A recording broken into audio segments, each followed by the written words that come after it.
Все колдующие на погосте знают о необходимости соблюдения правил.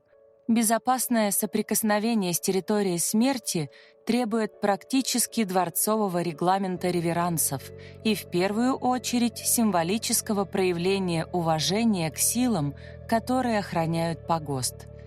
Все кладбища очень разные. Почувствовать энергетическую специфику каждого из них можно только на месте.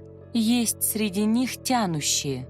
Побродишь между могилок 3/4 часа, а потом уходишь на подгибающихся ногах и с упавшим давлением.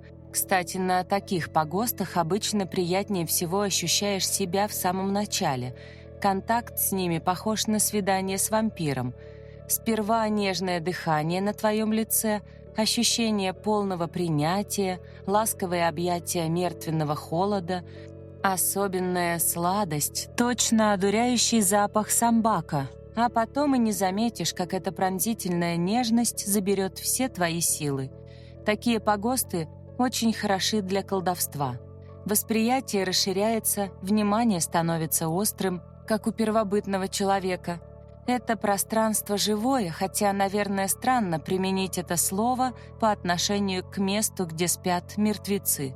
Но эти земли отвечают тебе, реагируют на твое внимание, дают подсказки, и могилы на них, что называется, разговорчивые. А есть кладбища, которые похожи на закрытые военные городки. Ничего не узнаешь, пока не подтвердишь свой статус. Есть погосты, на которых остро чувствуешь сладость и боль времени, проходящего сквозь тебя. То кладбище было похоже на тихий городок.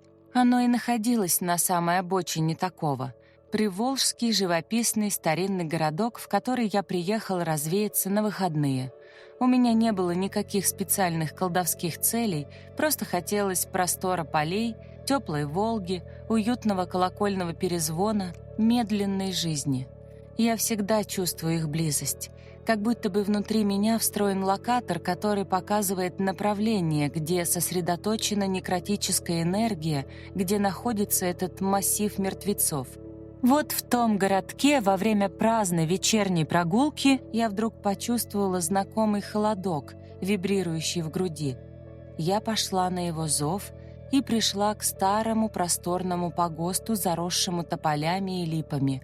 Очень спокойное место, где явно никогда не бывает чужаков. Там даже не было сторожа. Я немного погуляла по тропинкам среди могил, где-то машинально поправила венки, где-то задержалась, слушая шепот земли. Была в том месте какая-то особенная спокойная благодать. И я вдруг поняла, что хочу возвратиться сюда ночью, просто послушать эту благодать в полной темноте и тишине. Я взяла с собой свечи, благовония, купленный на местной пасеке жидкий мед и свежее козье молоко. Ворота не были заперты, тьма стояла кромешная, глаза никак не хотели к ней привыкать. Я продвигалась вперед очень медленно, стараясь не наступать на могилы. В магии есть такой практический метод – двойное прислушивание, когда ты прислушиваешься одновременно к окружающему пространству и к тончайшим ощущениям, которыми реагирует на пространство твое тело. Именно так маги ищут особенные места, силовые точки, энергетические бреши.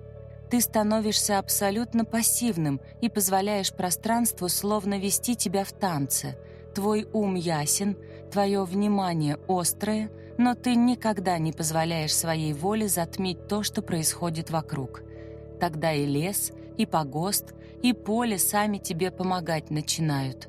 Словно духи видят твое осторожное уважение и ведут тебя. Наконец, сработал этот невидимый тумблер. Я остановилась на произвольном пятачке под огромной березой. У меня не было никакой ритуальной цели, но надо было как-то поприветствовать место. Геката, богиня-психопомп, с древнейших времен считалось, что она водит души между мирами, поэтому на погосте хорошо принести подношение и ей, конечно, если вы вообще работаете с этим архетипом. Я руками вырыла в земле небольшую ямку, наполнила ее медом, сверху полила молоком, Треугольником поставила свечи, зажгла благовоние и прочла одно из адресованных Гекате воззваний. В поток вошла быстро, темнота рассеялась и словно пропиталась едва уловимым взглядом серебром. У меня не было никаких просьб, я просто постояла между могил и осторожно побрела обратно к воротам. У ворот не выдержала и обернулась, и застыла от ощущения соседства с чудом. На огонек моих свечей собрались тени. Это был тот самый случай, о котором в средневековом гримуаре написали бы, что духи явились заклинателю в облике зримом и приятном. В освещенном пятне хороводом танцевали тени. Их было хорошо видно в дыму от оставленных мною благовоний.